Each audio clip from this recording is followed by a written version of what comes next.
My name is Zachary Dickerson. I work for USA Today as an assistant district sales manager.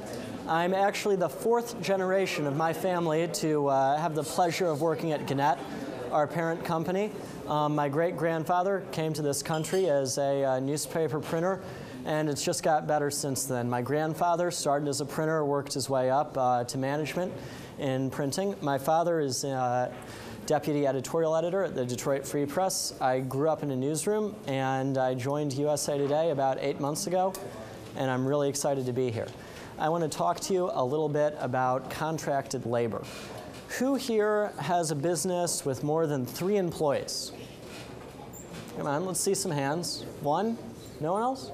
No employees? Not 3? I have contractors. So. Oh, you have contractors. All right, so we're going to talk a lot about this. Okay, well, here's the deal with contracted labor at USA Today.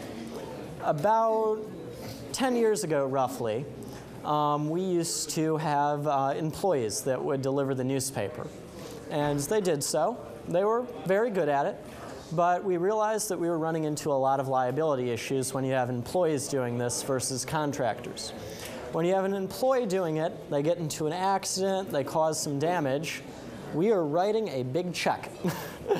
And we realized that for our industry to survive, we couldn't keep doing this. We needed to contract the labor. So that's what we started doing.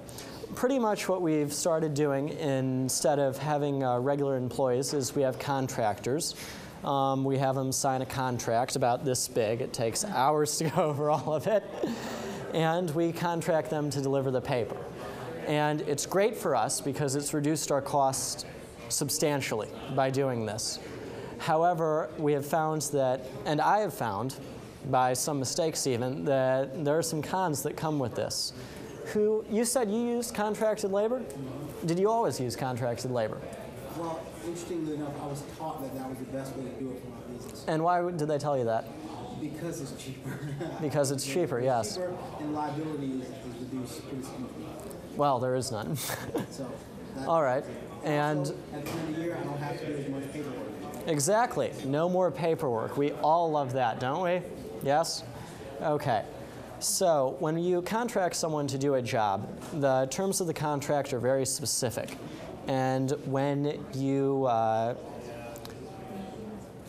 the best way to put this is that contract locks you in, and you become a manager of a contract. And you really have very little authority about what they can do if it's not in the contract. Oh, I'm sorry? I was just going to say, when contract labor, you can't tell them when they have to be at work, and you can't give them a computer to work with. That is correct. Everything has to be their own. That is correct, but there is somewhat of a way around it. The contractors we use at USA Today are contracted to deliver the paper. They're contracted to deliver the paper on time and preferably not soggy, because everyone hates getting a soggy newspaper in the morning. So what we do is our contracts are written that they have to, well, in this area it's a little different because it's so rural. They'll meet a huge truck that comes all the way from Mobile to a bunch of different checkpoints. And how we did it in our contract is it's their responsibility to meet the hauler. And if they don't, they could risk having their papers stolen. And since they're reselling them, they'd still be on the hook, which is how we get them to be there on time. So yes, you're right in saying that we can't give them timelines because that would make them an employee. But there are ways around that, yes. So what we do is we have the contractors, and they distribute the paper for us all over.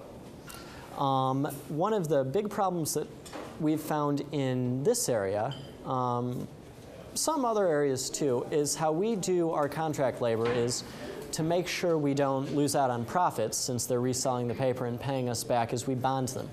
And we also run a credit check, background check, all of that, of course. And the hardest problem we've found in this area is the credit check. It really is detrimental to finding qualified applicants to do the routes. But, I'm sorry.